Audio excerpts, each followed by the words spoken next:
All right, good morning, everybody. Guys, it is Friday once again, which means it is time to hit the road. Guys, today is a great jumping on point as we continue our walk through the Old Testament because we are starting a new book this week. We are jumping into Numbers.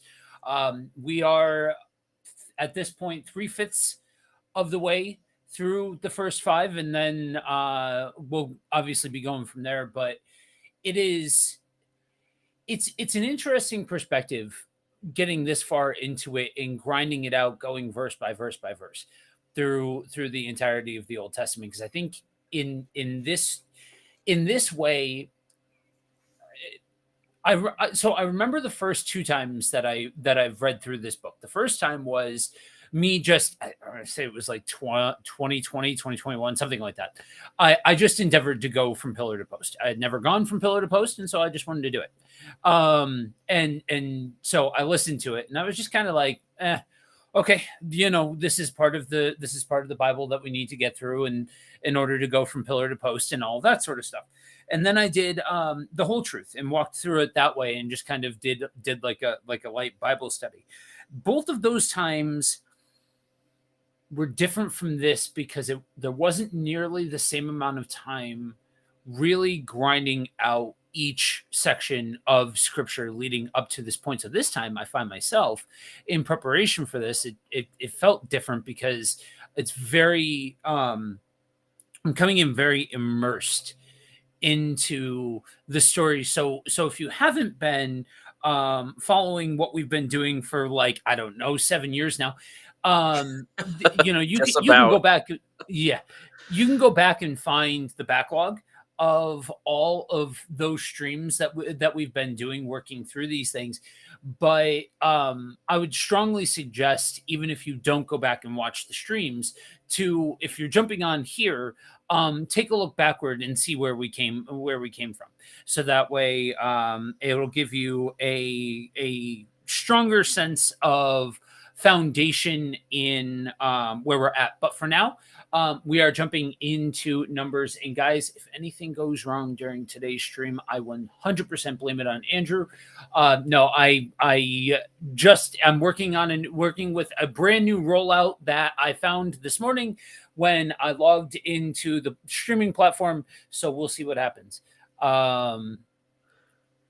Also, figure, new book, new opportunity to shake things up.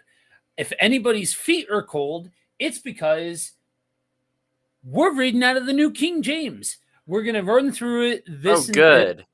On We're top, you already have screwed up by asking me to help you with something with numbers in it, and now you're Yeah. doing it out of the King James. I mean, at least it's the New King James. I'm just saying you definitely can't blame me for things going wrong when you do this. All right, guys. Along the way, as we are reading through all of this, and we're going through all of this, we want to hear from you. So go ahead and sound off along the way. Any questions, comments, concerns, say good morning, let us know where you're tuning in from, all that jazz. Yeah, I don't know how long it'll stay. We may jump back to the NASB, but I was feeling like a troll this morning, so I figured, why not? Let's go ahead and try something new. All right, so Numbers chapter 1.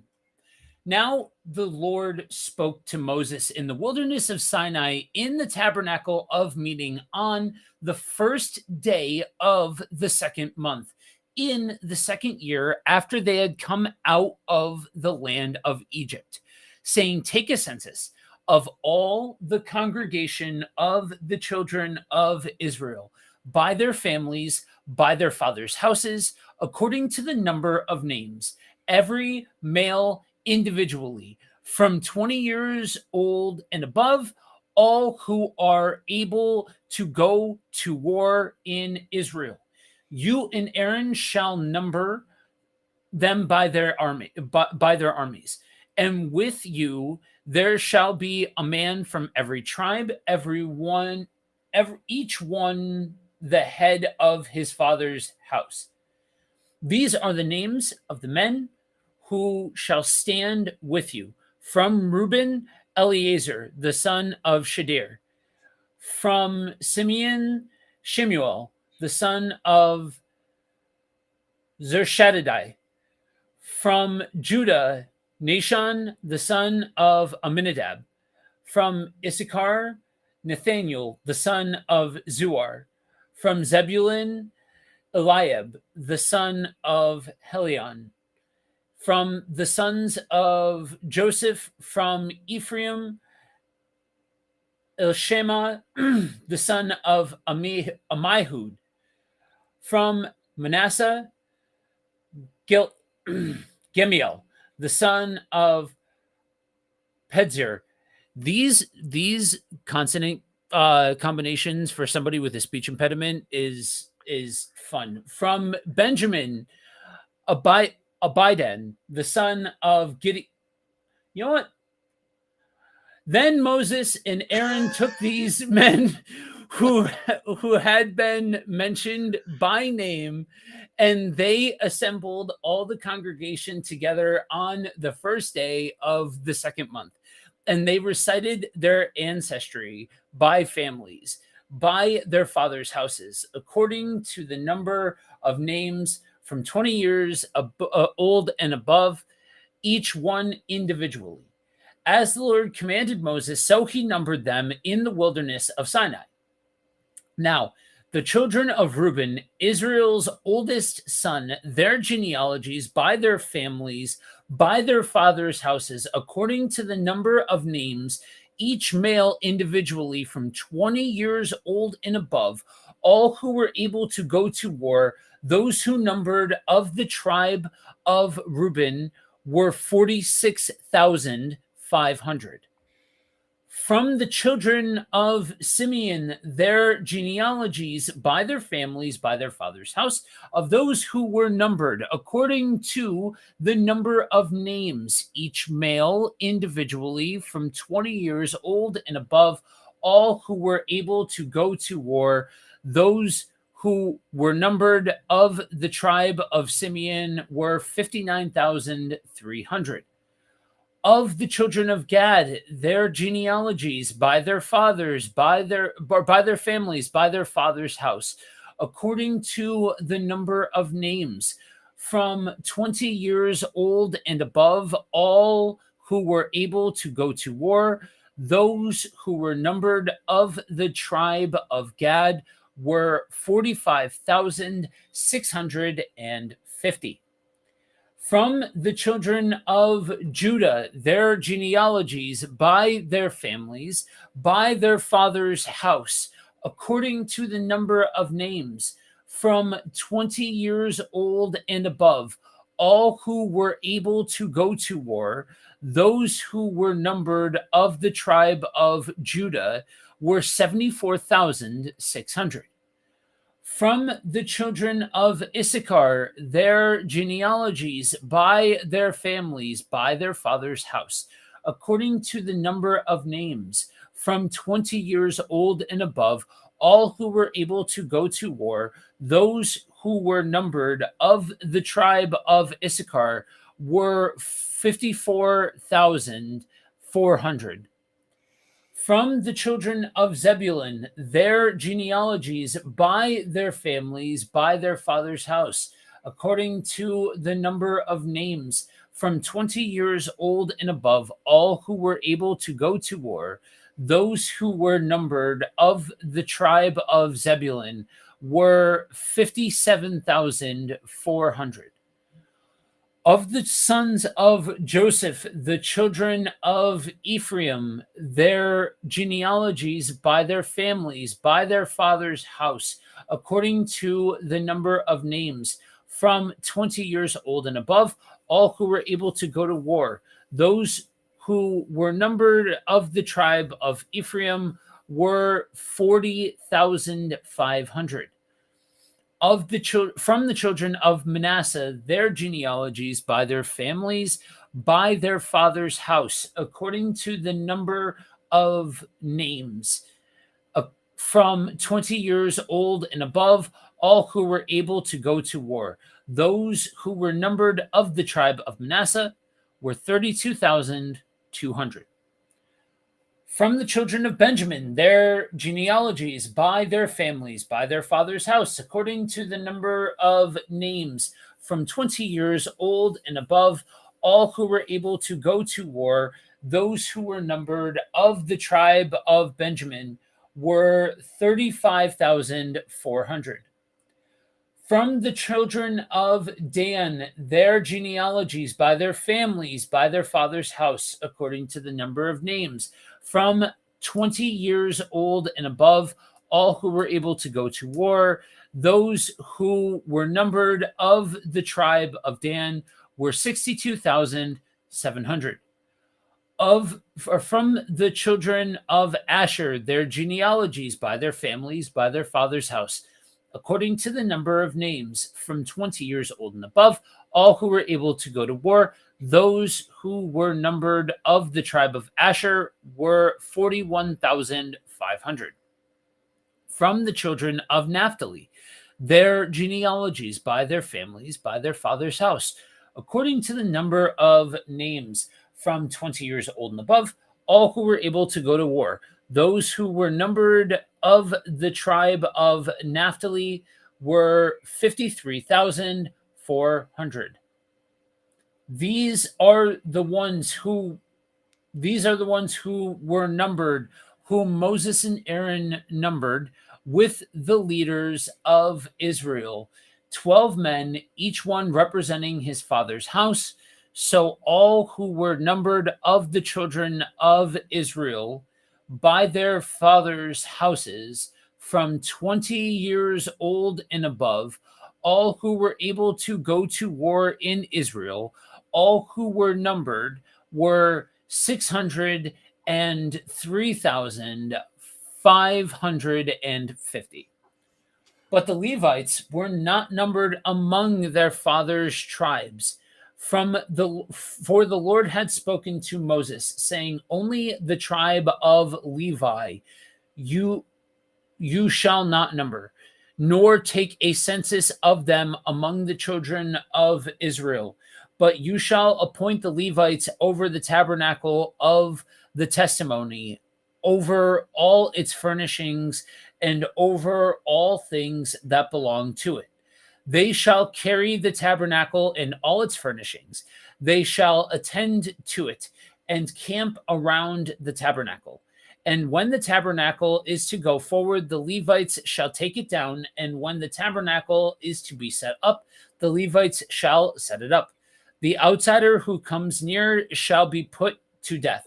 The children of Israel shall pitch their tents, everyone by his own camp, everyone by his own standard, according to their armies. But the Levites shall camp around the tabernacle of the testimony, that there may be no wrath on the congregation of the children of Israel.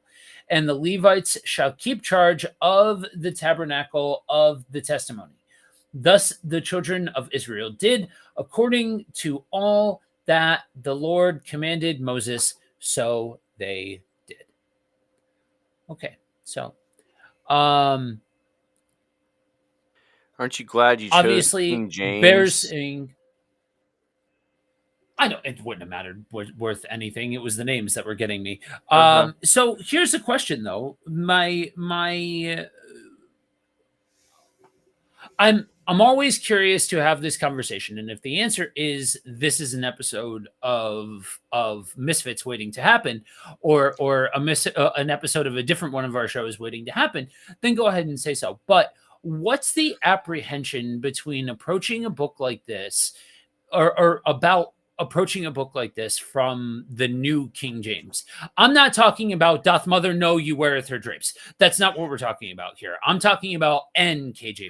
Yeah, so I mean, technically speaking, this could be very easily Is It Pagan or a Misfits episode, but the thing. So to start with, I have no problem with people that use the King James. We'll just make sure I'm not that's talking about clear. people. I'm I talking know. about the I'm saying translation. I want to make sure that's clear before I say what else is going to say.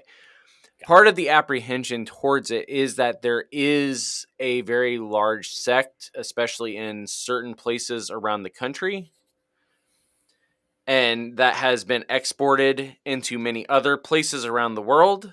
that will say if you do not use 1611 KJV, then you are apostate automatically. Yeah. Sure. That's part of the apprehension, is that there's a lot of baggage with the KJV, Yeah. just straight off the bat.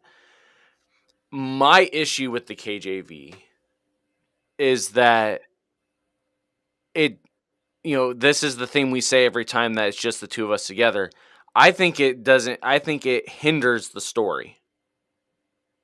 Just straight up. I think it hinders the story because it is not a dead language, but it is a language that should have died a long time ago. Right. It is harder to read for some people. It's harder to understand because it's English, but it's not, Right. which makes it even harder than trying to do some of these other things. There are some issues just with, if you want to get into the higher academics of it, as far as the fact that it was originally a Latin turned into Greek, then back to Latin, which messes up some of the translation thing. It doesn't mess up the narrative, but it messes up some of the certain word choices, things like that we use, all that kind of stuff. But all of that to the side, my issue with it more so is that it hinders the narrative because it does make it more difficult to read and understand than a modern translation that uses modern tongue. Right. That's my big thing with it.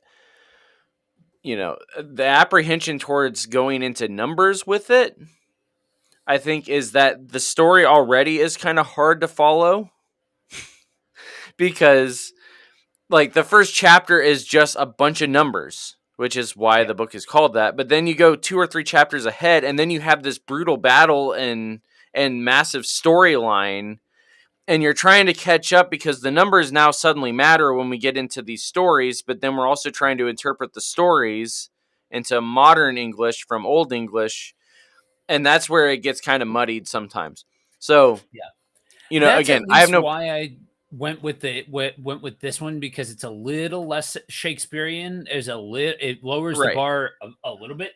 And when But you're anyway, already dealing with a dead language, trying to say their names over and over and over and over and over and over, it doesn't matter what translation you use. yeah, You're still going to end up with the same result yeah. outside So of some of the words that are in between. yeah. This chapter is one that really is not going to make a difference what translation you're using. So and that's that. So let's get back to the text in that, because in when it comes to reading out this chapter, that, okay, you could literally transplant what I'm saying to a variety of points within scripture. um and I only bring it up because we are in the thick of the deep weeds as far as the first five go, right? Mm-hmm. um and so hearing somebody who is teaching this take a whole section and say, you know what, I'm not going to read that out loud, can sound like this person is trying to devalue it or doesn't see it as important. It's not that it's not important, it's that I don't want to spend 20 minutes distracting from the Right. overall conversation by sitting here and slogging through names that are a hard consonant vowel combination for somebody with a speech impediment. So, And especially as you're reading since through these things, as you're going through the chapter yourself, I just would strongly encourage you to just still stay with it, and just be encouraged that these names, unless you have been teaching this for a long time, unless you are super well versed in how to pronounce these things, or you have a whole bunch of reps built up, it is a difficult thing for all of us. And so if you hit mm-hmm. this and you are like, this is so, why do these numbers even matter? And on top of it, what are these names? Just understand that you are not alone. Yeah. Speaking And of the numbers part, when you go through this, what why getting a breakdown of all of this? Why why include this and why does it matter? Yeah, and that's the answer to why we include it is in verse 2, is that God told Moses take a census. I mean, that's why. Moses is writing it down because that's what God told him to do, because it was the first day of the second month. But this is the big thing that I think that is a bigger takeaway from all of this, because we talked about this a little bit when we were in Exodus. We talked about this a little bit when we were in Leviticus. This is the second year following the Exodus. Right. So we're a year in the desert. We're getting Mhm. into the second year now, and we're at, how many people was that? 605,000? 603,550. Yes. That's not counting the women and children or the Levites. Right. So we are probably, I would say it's a safe bet to say we are over 1 million people. Yeah. That's a big deal. You Yeah. got 1 million people wandering around in the desert with all of Egypt's treasures, and the only food that they are getting is falling from heaven. Right. That's a big deal that can't be overlooked. But the other reason to have it in here is because I think the bigger picture, I think, is actually further down when we get to the Levite side of it. Hmm. Is that we were again reminded of the covenants that we've had all the way through here, because again, the reason we have all these names and all these things is that it's similar in style, I guess you'd say, almost to the way that we are kind of set up in the US, in that you are a citizen of Pennsylvania, but you're also a citizen of the US. I'm a citizen of Ohio, but I'm also an American citizen. So we are both foreigners to each other, but we are also still part of one community. Right. Similar setup. You've got the tribes broken down by the kids. But the interesting thing again is, we did this when we were in Genesis, is that this is one of the first times that I can remember seeing where it's actually divided up as to why Jacob's blessing of Joseph's kids mattered. Is Yeah. that now we're broken up where Joseph is part of the tribe, or is part of Israel, and is mentioned as a son of Jacob, but it's his kids that get the tribe. Joseph doesn't. And so now it's like, well, this is one guy getting two, so how do we have 12 tribes? Well, that's because the Levites are separate. Right. All of this was already laid out all the way back in Genesis as to how, when they come out of Egypt, everybody was going to be divided up.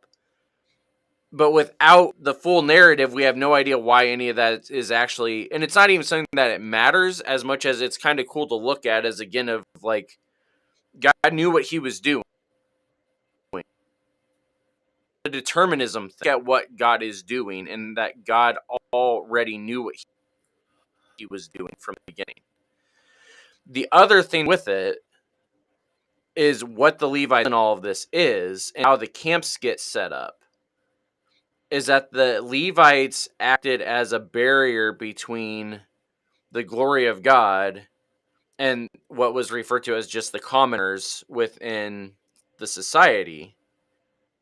God wants to be there in the midst, but God's glory is still so strong that there's got to be some kind of barrier between the two, which is, again, something I'm sure we're going to get into further as we go through Numbers and as we go through Deuteronomy. It fast forwards all the way into Hebrews, and it fast forwards into Matthew and all these other places. But this is, again, one of those first places we see it that's similar to what we saw in Genesis as to why God had to station the seraphim outside of the garden, was that the glory of God was going to be too much for those of us that had fallen. But Yeah. God still was providing us with a way to access him in the midst of all of it. So that and the when you look at the idea of us talking about, if you haven't been caught up to this point, this is part 3 in the story, which means there was a part 2 and a part 1. Part of what we're talking about and needs to, I think you worded it interestingly, because I'm not sure it would normally get this coat of paint, but it's true. Do not soundbite me and hear what I'm not saying, okay? But we can read determinism into this. Let me explain. When in different parts of scripture, and I don't want to put the cart before the horse and start talking about things that we haven't necessarily talked about yet, You don't want to but determine it before it happens? something. It's there are parts of scripture that challenge the modernized Western context of words, specifically Mhm. words. Like, yes, there's thought processes, it branches off, but it comes down to what is the actual definition of a word?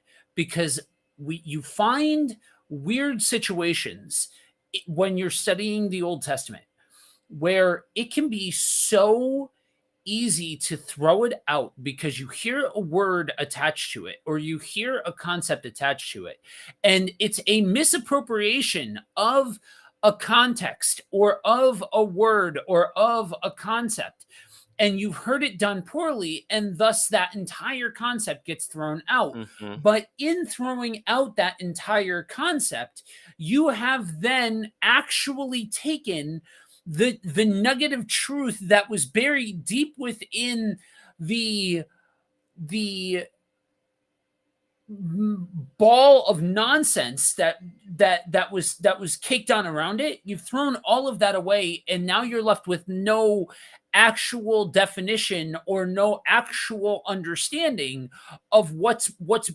actually, like, what's happening. And so when you hear that word determinism, obviously it's tongue in cheek in certain, like, we're saying it tongue in cheek because it's not, we all know what we're saying when we say don't read determinism into it. It's not a determinism thing, but it is a determinism thing because you can see the sovereignty of God on display throughout all of this. And specifically here, because Numbers, you're going to find, gets into a lot of the big picture, big vision sort of stuff. What kind of qualities in God's chosen people is God trying to bring out? How is God trying to prepare his people for being in the promised land? What is the purpose of what is happening here, and what will it take to get from point A to point B? And so on and so forth. And when you look at what God's doing, and I purposefully use the word sovereignty because Mhm. it's double layering words that oftentimes need a re-examining of what we mean when we say them. Not that they're incorrect, but maybe some of the ways that they get used are incorrect. And so And that's when you're the approaching the Old Testament, you need to, like, there part of the whole demystifying thing, and I think part of what Andrew and I are going to get into a lot today, because we're switching gears, because this is a more of a big picture sort of thing. It tees up larger concepts that we can examine, that require us to take a look at how are we viewing the Old Testament as a Mhm. whole. What posture are we approaching this section of scripture with? And that's the thing with numbers, because this is part of where, the reason I put the paint on it I did, the reason why you came in with the paint you did to touch up, is that the book of Numbers is one that is very easily, because it's not like the rest of the Pentateuch. It's much closer to a Genesis narrative and beginning of Exodus narrative than it is second half of Exodus, all of Leviticus. Numbers has a story that goes with it. It's not just laws and this is the result and this and this. Numbers has both a story and the laws mixed in, And so it's one that is very easily demystified in some people's minds because it's very easy to read compared to the others. But at the same time, they add the mystification stuff in because they read it and they only see the ideology of a determinism in terms of, look, God is moving the chess pieces and we don't have any say. Or they go the opposite route and they read it with this book is all just about, see, this is why God's wrath is what we need to preach, because it's all about judgment and hellfire and destroying the pagans and everything else. But the reality is, when we look at it in the context of the whole narrative, Numbers is the covenant book. Numbers is a God saying, look, I am fulfilling the promises I made to your forefathers in Genesis and Exodus and in Leviticus. And now that you see I have kept up my end, this is what you must do to fulfill your end in order that you may remain. And so it is not a book of wrath, it is a book of promise, which is why sovereignty is a much better word than determined, because this stuff happens because the people have decided that they are going to follow after God, Yeah. or the things happen because the people have decided they are not going to follow after God, because we get a mix of both in this book. Yeah. And beyond that, we see the fact that we also see that the pagan nations surrounding them recognize and make the same sort of choice throughout the whole thing of whether or not we are going to follow after or whether we are not going to. And we see Yeah. the end result. So that's part of what makes this book both easy and complicated, is that when we just read it to read it without any context, we can come away with either all wrath or all chess move, rather than looking at it as a book that shows the sovereignty of God and a God that keeps his promises to his people. And I'm going to use that as a perfect on ramp for what I was going to get into as kind of a last thought as before we jump back in. Couple of I'm going to call them more common flavors of misunderstanding as far as this section of scripture that you may have heard before. Um, this sort of thing used to preach male dominance, Mm-hmm. as well as the glorification of creating enemies Mm-hmm. rather than Violence. loving neighbors. And that and from with the second one and with the first one too, but really with the second one, especially in a modern context, that can have a lot of different offshoots. So you may not have heard it said exactly that way, but if you boil down some of the ideologies and things like that, or if you dig past the surface or whatever, then you may find exactly Well, something along those lines. we can actually give a perfect example of ways that it has been used in that, with both things, as far as making enemies and male dominance, just from this first chapter, is that who is it that was counted for the census? It was only men, and only men that were able to go to war. Yeah. And so the argument that I've actually heard it just in the past month, is that, see, God only wants us to count men as dominant, which means women Yeah. shouldn't serve in the military at all. It means that women shouldn't be in the police at all, firefighters at all, no dangerous things. You also see it used as a way to undermine the value of older people because they can't Yeah. go to war, so they don't get counted, as well as younger people because they can't go to war to be counted. I will point out the irony, though, of those that want to say, see, we should institute this, still don't recognize the ages that were being used, because they still don't know what to do with 18-year-olds in our society. But that's a different discussion. But this is one of the places that we see it used right here in the first chapter, when it's taken completely out of the context of what God was asking, which was just, let's find out how many we got here. Yeah. It, Yeah, it it's can be not. it can be twisted. So yes, and that's what I'm getting at when I say, so there's 52 different I've literally heard this in different ways the entirety of my exposure base to Christianity. And like, so this is not new. Like, yes, the fact that it's Mm-mm. that we see it even today and all of that kind of stuff is no surprise, because it's been happening for of decades, very long time. And Very, very long so time. Yes. part of understanding how to approach this, I think sometimes the trap can be getting into, like, and like looking at, or I should say focusing too long on the nonsense, rather than, okay, if we understand then how to read it as we come across the nonsense, it will give us better tools to be able to work our way through that, and be able to root out what that misunderstanding looks like.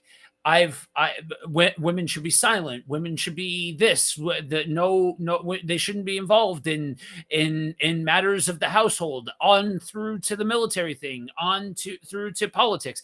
All taken from this. Like, it's all. If you have a fundamental misunderstanding of how to approach the Old Testament, then you can take this, modernize it, and use it as a way to hurt people. Yes. And I would argue that more often it's the violence towards others piece that we see, even especially in America. And so I don't, when we go through this, even addressing it is to say, go back to everything that we have been saying about the big picture. Do not take these verses, isolate them out, and extrapolate out from there. Mm-hmm. Part of demystifying that is accepting the fact that some folks are going to do that. If you are this far into scripture and you have enough of a misunderstanding to do that, then we're not tracking on the same tracks. We're not doing the same thing. It's just not. Just a reality. And so, like, as a standard, don't take something from back then, try to put a modern coat onto it, squint, cock your head to get to something that might fit, and go forward from there. Whatever the flavor is matters not. At a core concept, don't do that. It's the wrong execution of the text. You know what I And mean? it's something we actually are going to see throughout Numbers that is part of what got the encampment in trouble, was that God told them to do something and they, squinted their eyes, cocked their head, and said, well, we can kind of do it this way also and it still be part of it. Right. That's part of what gets them in trouble throughout this book. So, that's, if there's one thing to actually take away as saying, oh, I can apply this here, it would be the fact that we are going to be prone to doing the same stupid mistakes that we're Yep. going to read about throughout this thing. Not this is Absolutely. how we should structure everything in our lives, because we are not a bunch of people we're not a million people wandering around in the middle of the desert. Right. Nor are, and I apologize if I offend your sensibilities by saying this. We are also not a group of people charged with conquering other lands. And no, I am not accepting questions at this time. Okay, so jumping back into the text. Yep, just gonna walk away. For those Numbers for questions on that, you can go to ministrymisfits.com. I'll yeah. take those questions. Yeah, yeah. Lord knows we will probably be talking about that at some point. Okay, so Numbers chapter 2, verse 1. And the Lord spoke to Moses and Aaron, saying, every one of the children of Israel shall camp by his own standard, beside the emblems of his father's house. They shall camp some distance from the tabernacle of meeting. On the east side, toward the rising sun, those of the standard of the forces with Judah shall camp according to their armies. And Nashon, the son of Amminadab, shall be the leader of the children of Judah. And his army was numbered at 74,600. Those who camp next to him shall be the tribe of Issachar. And Nathaniel, the son of Zuar, shall be the leader of the children of Issachar. And his army was numbered at 54,400. Then comes the tribe of Zebulun, and Eliab, the son of Helon, shall be the leader of the children of Zebulun, and his army was numbered at 57,400. All who were numbered according to their armies of the forces of Judah, 186,400. These shall break camp first. On the south side shall be the standard of the forces of Reuben, according to their armies. And the leader of the children of Reuben shall be Eleazar, the son of Shadir. And his army was numbered at 46,500. Those who camp next to him shall be the tribe of Simeon, the leader of the children, and the leader of the children of Simeon shall be Shemuel, the son of Zerdashai. And his army shall be, or his army was numbered at 59,300. Then comes the tribe of Gad, and the leader of the children of Gad shall be never mind, the son of Ruel, and Just his call him Eli. army. Eli, there we go. And his army was numbered at 45,650. All who were numbered according to their armies of the forces of Reuben, 151,450. They shall be second to break camp. And the tabernacle of meeting shall move out with the camp of the Levites in the middle of the camps. As they camp, so they shall move out, everyone in his place by their standards. On the west side shall be the standard of the forces of Ephraim, according to their armies. And the leader of the children of Ephraim shall be Eli the second, the son, the son of Ammihud, and his army was numbered at 40,500. Next to him comes the tribe of Manasseh, and the leader of the children of Manasseh shall be Gemiel, and the son of Pedazer, and his army was numbered at 32,200. Then comes the tribe of Benjamin. The leader of the children of Benjamin shall be Abidan, and the son of Gideon. And his army shall be and his army was numbered at 35,400. All who were numbered according to their armies of the forces of Ephraim, 108,100. They shall be the third to break camp. The standard of the forces with Dan shall be on the north side according to their armies. And the leader of the children of Dan shall be Ahiezer, the son of Amishad, Shaddai.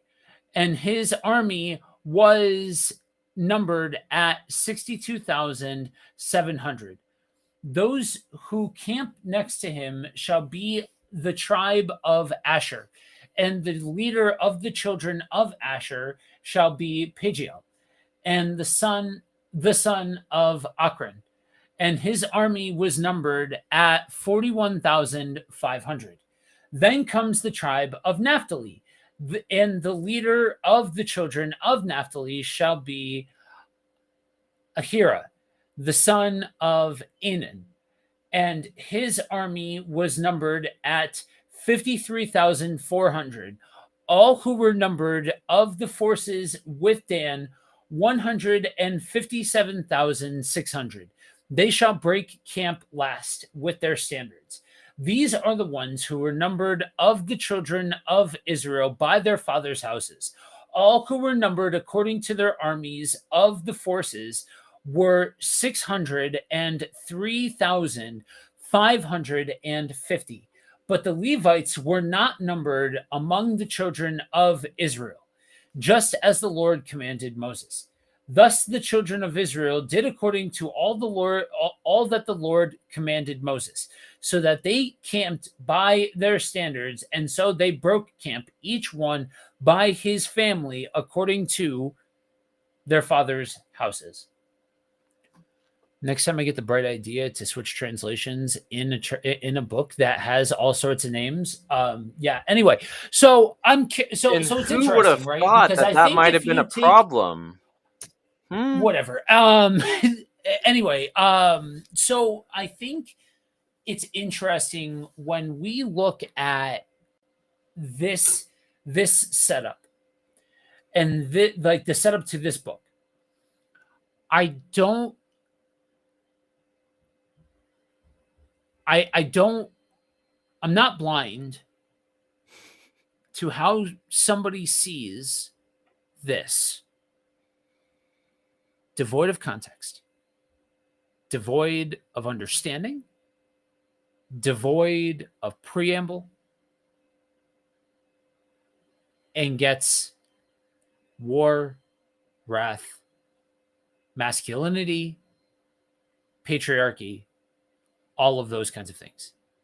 I see how you get there. I see how you read this and get God just wants to conquer his enemies. God will prevail. And if there has to be casualties, that's the cost of greatness. I get how a human reads that, because if you look at most other religious systems or empires or wartime groups or whatever, you're going to get different flavors of that's just the cost of doing business. And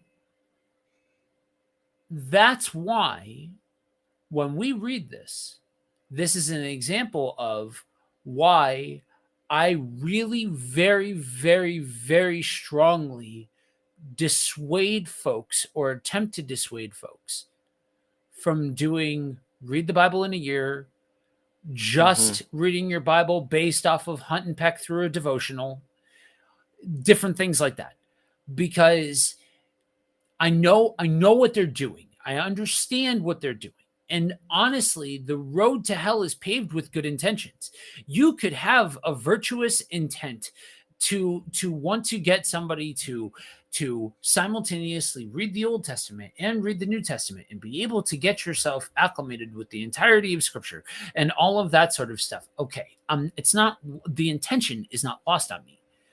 But if you don't understand what's happening here, then you cannot go forward equipped to say, okay, what we are seeing here, if you are tracking with us, is mythos of man, promises, the play out of the patriarchies, Egypt, not the patriarchy, the patriarchs, Patriarchs, yeah. the Egypt, post Egypt, wilderness, promises, God setting them up to be able to get the land that was promised them, all within the confines of, let's say it with me, a different time in a different place where things were done what differently.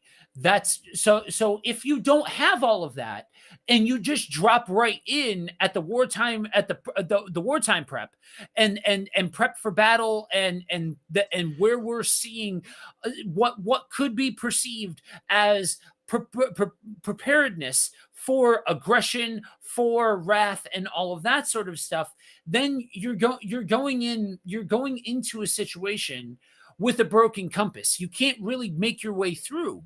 And so we look back at everything to say, like, okay, this is where the rubber meets the road.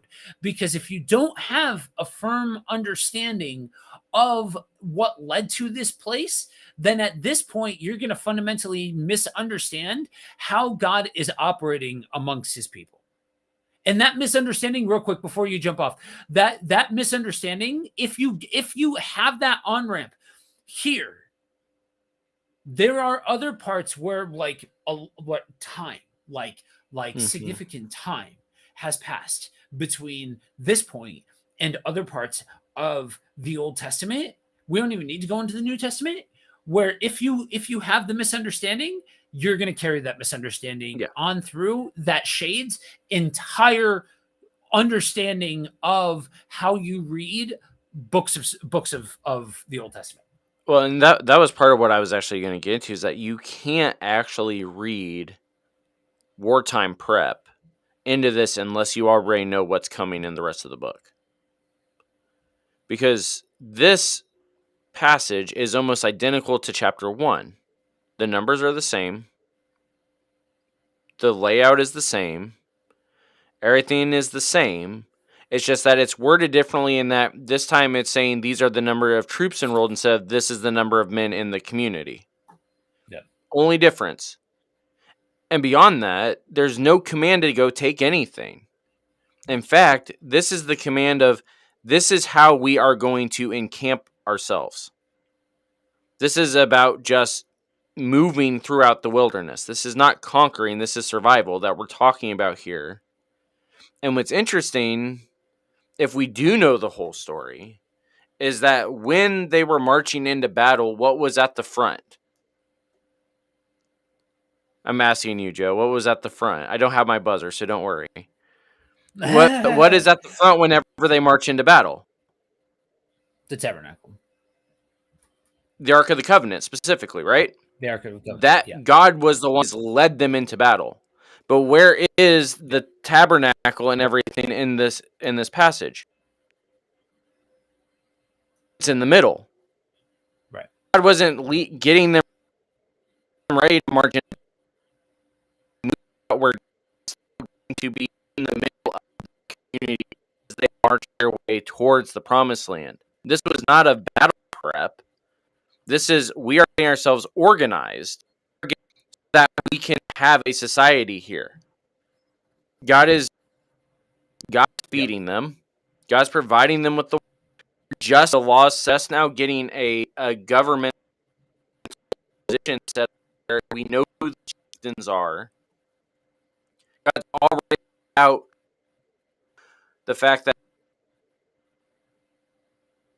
are going with God and bring back. They've got that part, but now we got to figure out everything else. We got to have something in place to be able to do this. There's no battle prep unless we already know what's coming later in the story and that they're about to go do battle. And so that's the thing that is always kind of interesting when we do this, is that most people, even when they just drop in like, oh, well, see, here we are, we're going into battle. You're doing that already knowing what the end result is. And so even when you're just dropping in, you still are already reading stuff that you already know into the story, rather than, again, letting yourself be in just saturated with the narrative itself, in which we see God again saying, I am indwelling within my people, which is what the point of this is. The only thing I'll push back on is the Western mindset that if you see army, you're thinking battle. When you think, it's just the wartime mentality.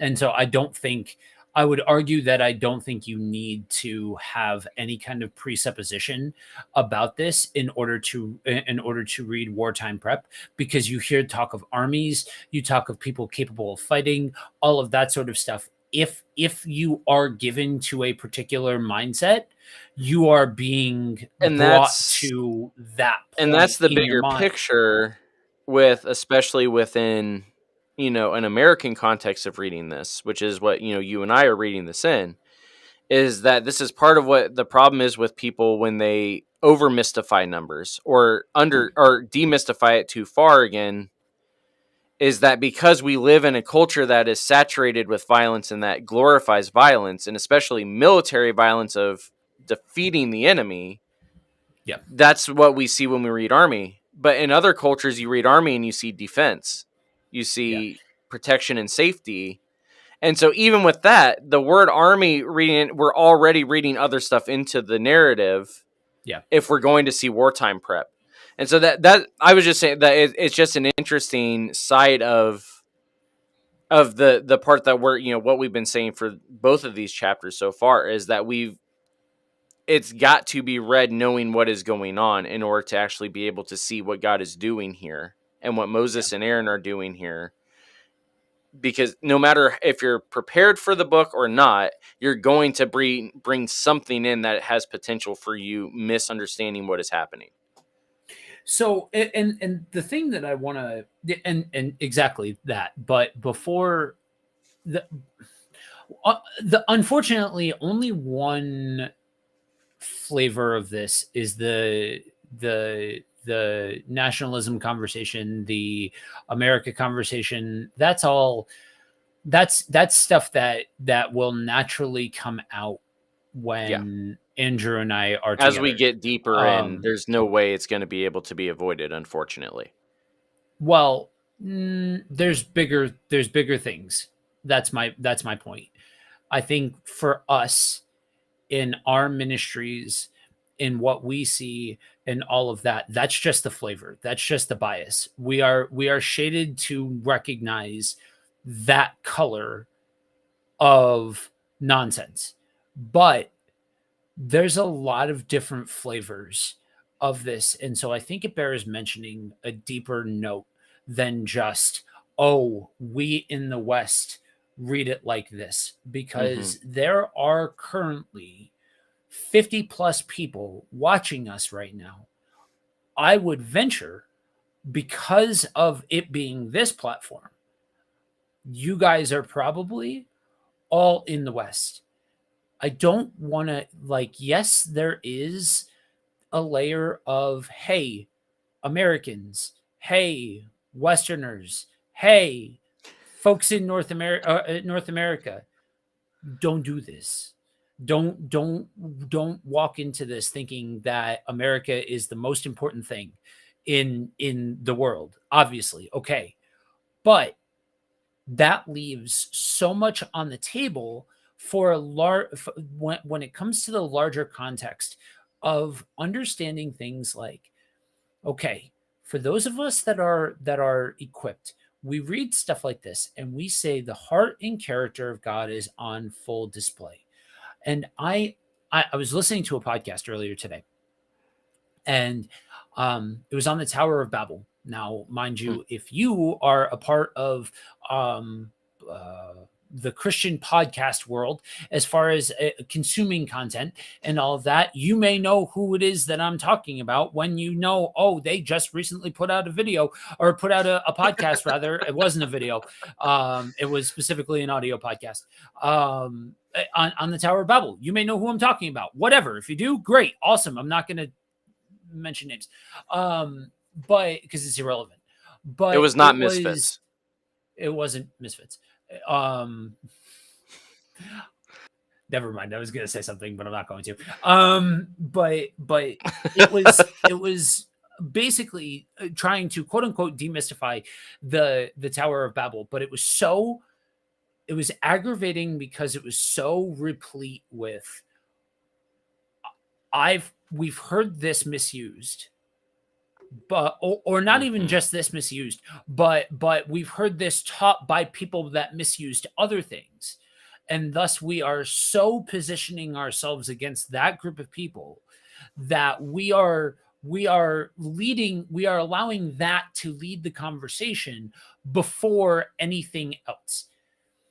And I don't want to get lost in the we are so against nationalism that we're leaving stuff on the table, because regardless of how you approach this, there is a misunderstanding sometimes from the folks that see the heart and character of God not being able to articulate how do you get there. Show me your work. And that's part of demystifying this, is how do you see a loving God in the midst of quote unquote wartime prep, the like in a bunch of numbers, Mm-hmm. in a bunch of censuses, in a bunch of armies, in a bunch of all of this stuff, that it seems like, yo, what about that other group of people that you're driving out of there? What about them? We don't get their point of view. Every story has a villain, every story has a hero.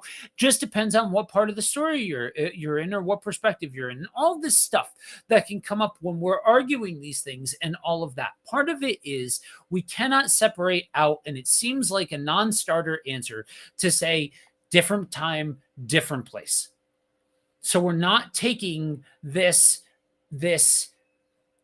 view that says this is something that God would do now, then, and forever. So that's part one. Part two is being able to, God seeing the big picture and calling people to doing a certain thing, living a certain way, putting it on their heart, all of those kinds of things, interacting with his people, having them do things in a certain way that lead to the desired outcome. Mm-hmm.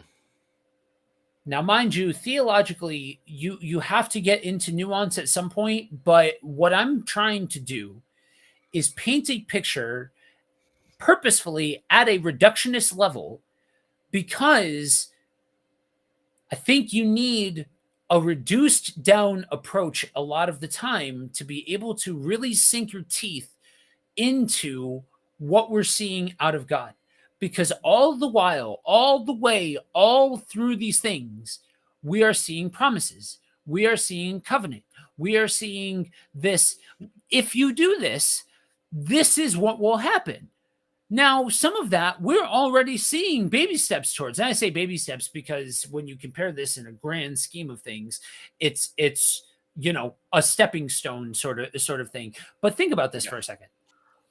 God stepped to a person in who was seemingly barren and not able to have kids, too old, the whole 9 yards. And now fast forward, and we're at like 1 million people deep wandering through the Mm-hmm. desert. And that's not even counting And then you look at that's not even counting some of the other grandkids and things like Esau's kids yeah. and everything else that are also a part of the the result of that one miracle. Yeah, exactly. And when you look at that, and then you look at God positioning his people to take this land from folks that um you can't really negotiate your way out of the fact that you have people that worship God and people who do not, people who worship Yahweh and people who do not.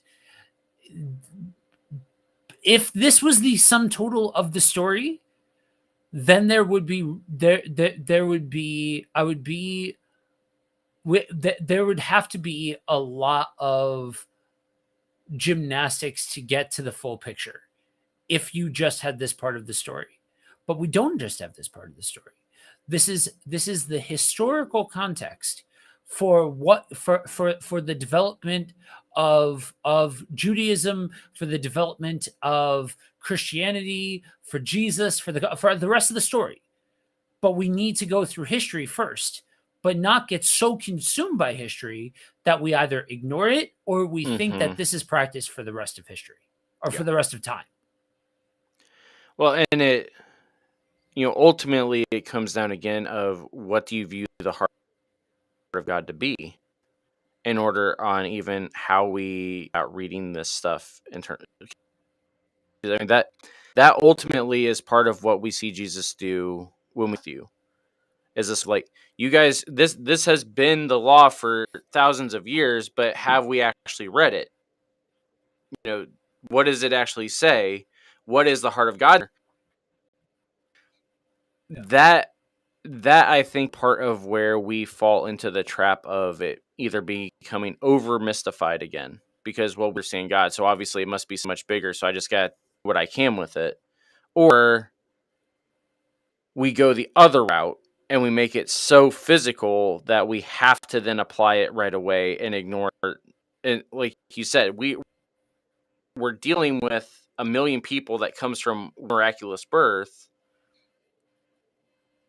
God's promise throughout all of this goes back all the way to Genesis 1, with God showing him values mankind as we go through this whole thing. So are we reading this with the heart of God that we saw back in Genesis 1, or are we just picking which characteristic of God we're reading based off of where we're at in the story? Is the other hard part about So doing these sort of things, because that's where we are able to understand under promises that we've read about before. It becomes a little bit easier to separate out is this a universal call, or was this the time and the place for this action? Which is, you used a different phrase for it. What did you say? Different time, different place, kind of stuff. Part of how we are able to do that in a recognizing is and this is probably something that's much more just a personal question for people to wrestle this on their own time. Us wrestle with here is that if you find yourself struggling as you go through the Old Testament, especially with the over mystification or the under demystifying or whatever, is stop and ask yourself the question: what do I actually see as the character of God? That is something that I found with a lot of this, because I part of what I was reason I went this way is part of what you start that little monologue with was this idea of people will throw out certain ideologies or certain teachers or different things because of the way that they teach other things. But part of what I have found, at least in dealing with a lot of the people I deal with, is that sometimes it's just a matter of they just may be expert in this area. They may not be called to be talking in this area, and themselves having to in this area, and so it comes out really, really bad. But their other stuff is still really, really good. And so should actually be listening and thinking and saying, oh, this is why they think this way. Even if we disagree with it, this is how they got here, and we can understand that, and we can see it, and we can fellowship still. But when it comes down to some of these other things, when the heart of God is not there, when they are seeing a completely different God than we are, that's when it becomes dangerous to do that. I don't think that's what we are dealing with here all the time, unless you are going out of your way to find the heart of God being one that is only violence, only misogynistic, this. Which is why, again, it's important to go back to, he laid it out in the way that we've kind of, a man, patriarchs, Exodus, or no, Egypt, then Exodus, right? And then he said wilderness is how we're dividing it up. When you divide it up in those formats, you have one of two options. Either you see the same God in all of them, or you see a different God in each one. And that's the first we cannot help you with the misassessment, is you actually having to make a decision for yourself. Is this the same God throughout of one narrative, or in different times in different places? Not, and again, Joe, I'm not saying you were saying this. I know from personal experience with myself in the past, as well as I talk to you about the Old Testament and things like that regularly, that this is one of the hangups we have, is remembering it is the same character of God throughout. Yeah. Yeah. Well, you would use two different languages, though. Is it the same God or is it the same character of God? I think it's a lot easier to say it's the same God, but a lot harder to reconcile the same character because, Right. and a lot harder to pin down because you can look at this and say, oh, yeah, it is the same character of God. Wrathful, justice driven, unwilling to take nonsense from anybody who isn't willing to see what's actually happening. Like I'm not trying to throw stones. I'm being honest. This is Right. like if you are listening to this and you think I'm being sarcastic or you think I'm being dramatic or something like that, then wonderful, because that means that you haven't been exposed to some of the things that lurk out there in the corners of the internet. And I say corners of the internet, but it's a substantive thing Well, that this is it's not even that when you corners of the read internet. There's pastors doing this even. So that's this isn't just a corners of the internet. This is a theology thing, unfortunately. Yeah. Yeah. So for those of you wondering, there is like a 5 to 10 second delay between what is happening on my end and what is happening on Andrew's end and all of that sort of stuff. So if timing seems weird, that is why. Blame Andrew. Um but yeah, so that's when you look at when you look at how to process these things, and especially if you're somebody who's more sensitive to wartime environments or battles or that side of things, then the best advice that I can give you is to don't get lost in the weeds of what we see starting to take place, that you start to lose everything that came before it, Mm-hmm. and you lose sight of where we're going and all of that, because if if you allow for the circumstances to dictate how you feel about God in this moment, it's not that God can't handle it. It's not that God's going to be angry at you forever, anything like that.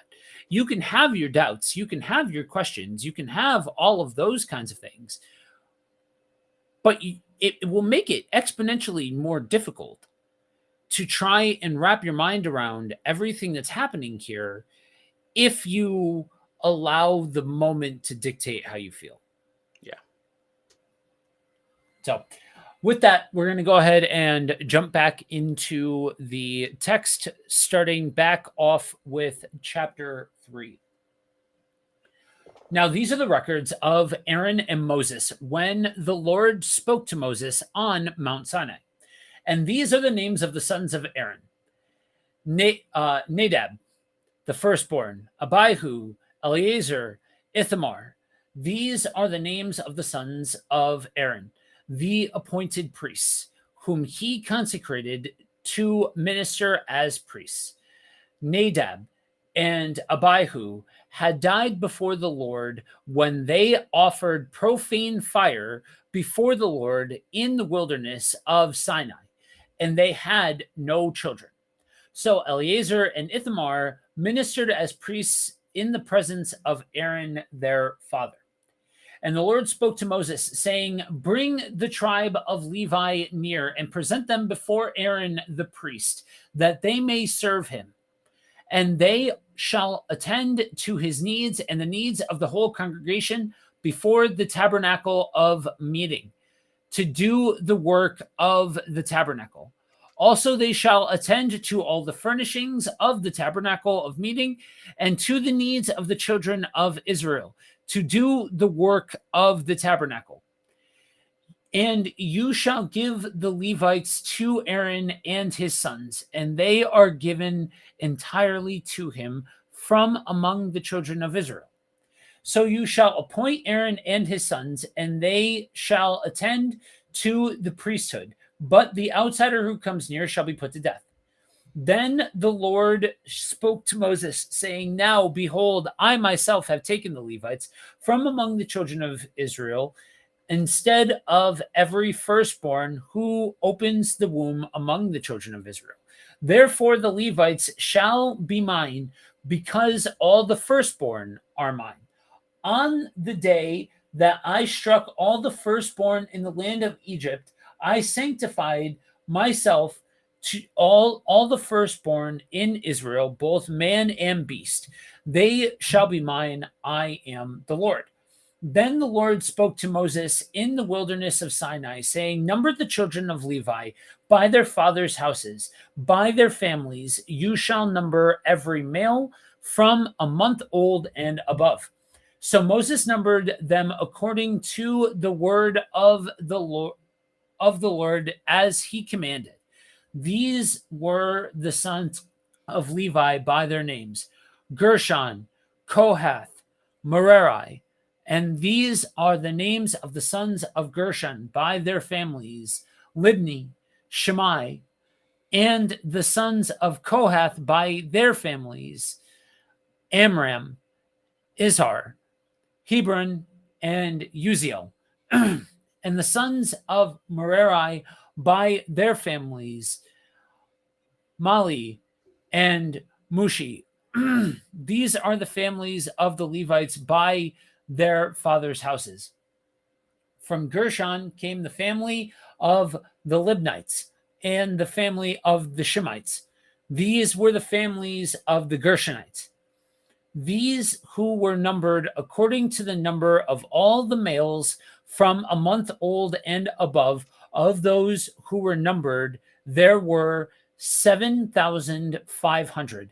And the families of the Gershonites were the camp behind the tabernacle westward. And the leader of the father's house of the Gershonites was Elisaphat, the son of Lael. The duties of the children of Gershon in the tabernacle of meeting included the tabernacle, the tent with its covering, the screen for the door of the tabernacle of meeting, the screen for the door of the court, the hangings of the court which are around the tabernacle, and the altar and their cords, according to all the work relating to them. From Kohath came the family of the Amorites, the family of the Hissarites, the family of the Hebronites, and the family of the Uzielites. These were the families of the Kohathites. According to the number of all the males from a month old and above, there were 8,600, keeping charge of the sanctuary. The families of the children of Kohath were to camp on the north or the south side of the tabernacle. And the leader of the family of the house of the families of the Kohathites was Elisaphan, the son of Uziel. Their duty included the ark, the table, the lampstand, the altars, the utensils of the sanctuary with which they ministered, the screen, and all the work relating to them. And Eleazar, the son of Aaron, the priest, was to be chief over the leaders of the Levites, with oversight of those who kept charge of the sanctuary. From Merari came the family of the Malites, and the family of the Mushiites. These were the families of Merari. And those who were numbered according to the number of all the males from a month old and above were 6,200.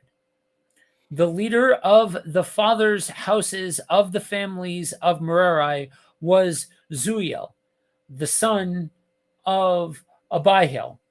These were to camp on the north side of the tabernacle, and the appointed duty of the children of Merari included the boards of the tabernacle, its bars, its pillars, its sockets, its utensils, all the work relating to them. and the pillars of the court all around them with their sockets, their pegs, and their cords. Moreover, those who were to camp before the tabernacle to the east, before the tabernacle of meeting, were Moses, Aaron, and his sons, keeping charge of the sanctuary to meet the needs of the children of Israel.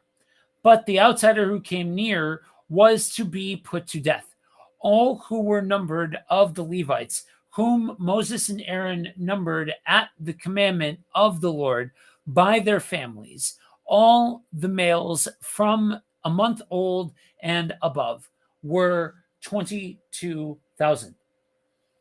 Then the Lord said to Moses, number all the firstborn males of the children of Israel from a month old and above, and take a number of their names.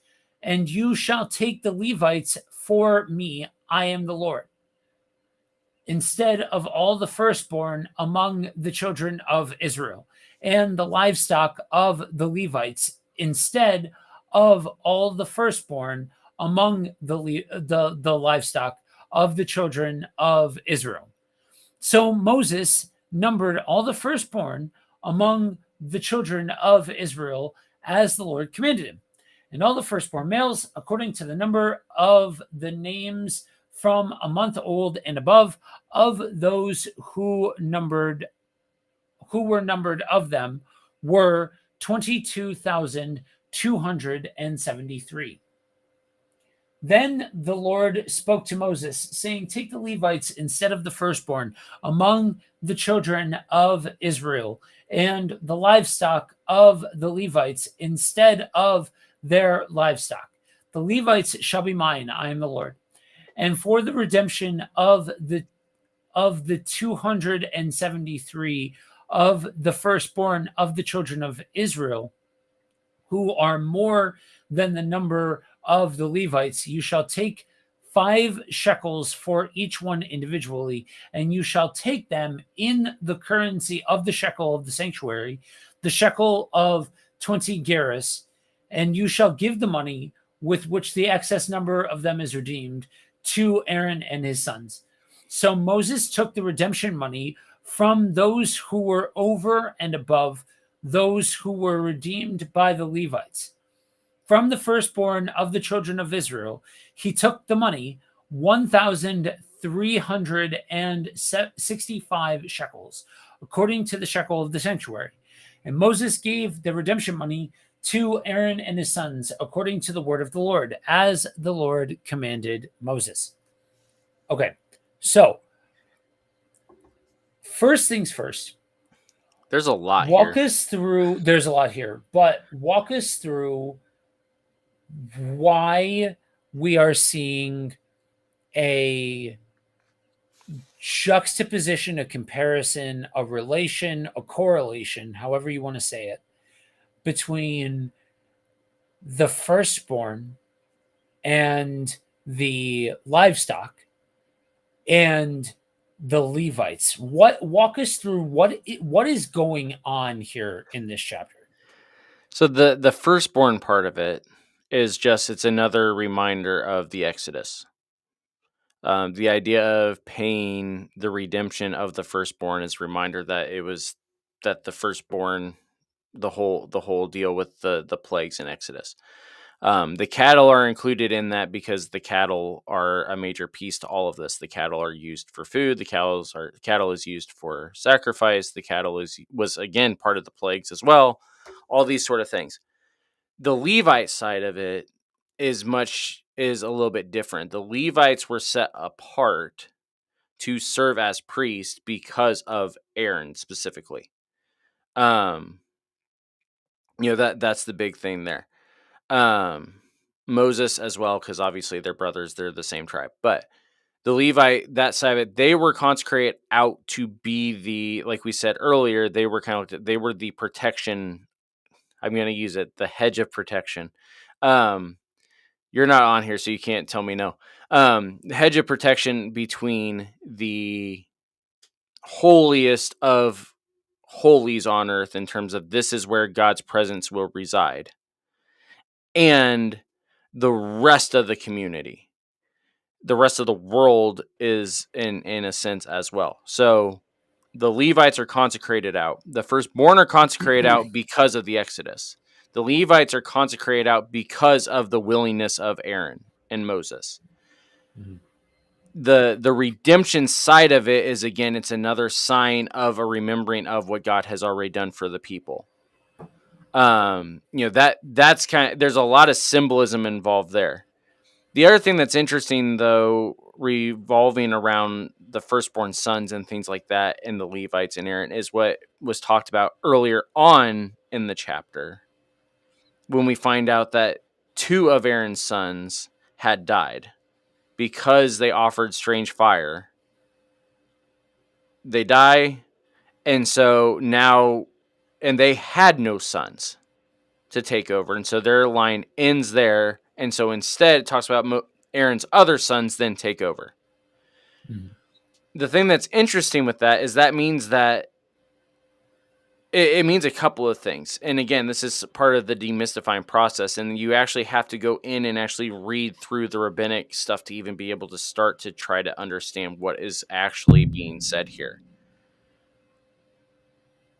They offered fire that was unauthorized because it was an unauthorized sacrifice, not because they were not authorized to do so, is the first part of this. We know that because it mentions the fact that they did not have any sons to carry on, which means that if they did have sons to carry on, then they would have been able to do it. So it's not like they were trying to offer sacrifices that they weren't authorized to do. It was that the method in which they did it was the problem, or the sacrifice they offered itself was the problem. Not them as people. It was just they violated what God had asked them to do. In the Holy of Holies, there was no other option. They had to be struck down. The next part of that is that Aaron's other sons then stepped in to take over, which means that they also were authorized to do so, which again is part of the whole Levite thing. But Aaron's family is separate from the rest of the Levites, because Aaron's family is looked at as the high priests, but they're high priests that are not authorized by Aaron. It is God that ordained them.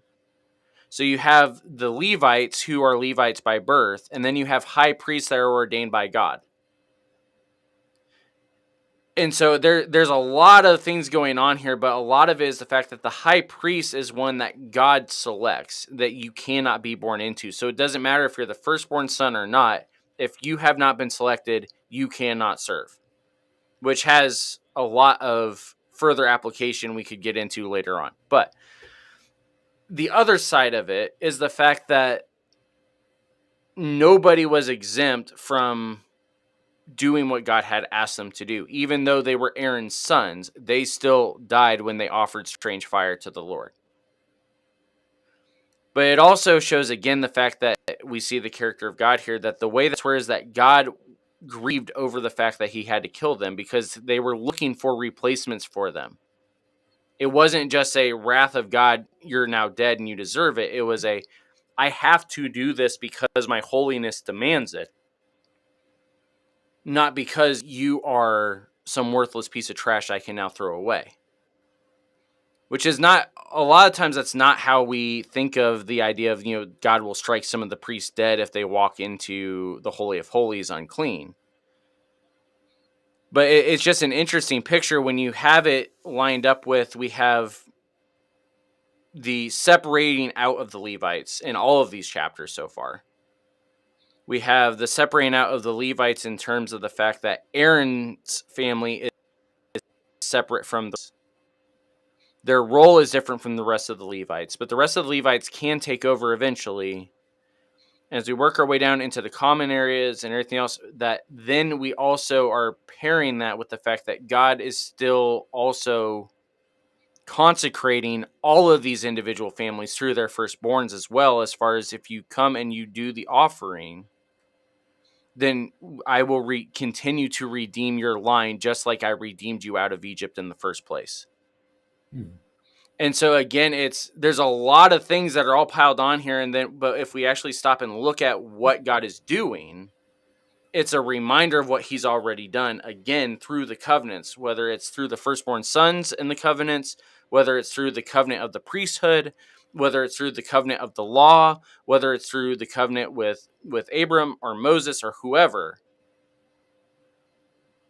God keeping his promises is one that is done out of love for his people and provision for his people, even when it seems overly complicated and mystical and everything else. Yeah. Yeah. And I think that's why it's so important to understand what's happening at a wide angle view, because then you can get stuff like that, and not just get like wrath, anger, that sort of thing. So, guys, I think that's a good stopping point, for today. I think, there's a lot to process, and for those of you that are keeping track at home, I promise you, this was a one and only for the NKJV. We will be back to regularly scheduled programming next week. And there Um, was much rejoicing. and there was much rejoicing. But guys, thank you for joining us. If you have any questions, even after the fact, remember we do keep an eye on the comment section. And all of that. And stay tuned. Tomorrow we will be live again, 9:30 a.m. Eastern. I will let you do the math from there, where we will have a special guest on with us, evangelist, rapper, and all around good guy. Willie G. Berry will be with us for Let It Rip. But guys, until next time, remember two very important things: you are prayed for and you are loved deeply. All right, peace, y'all.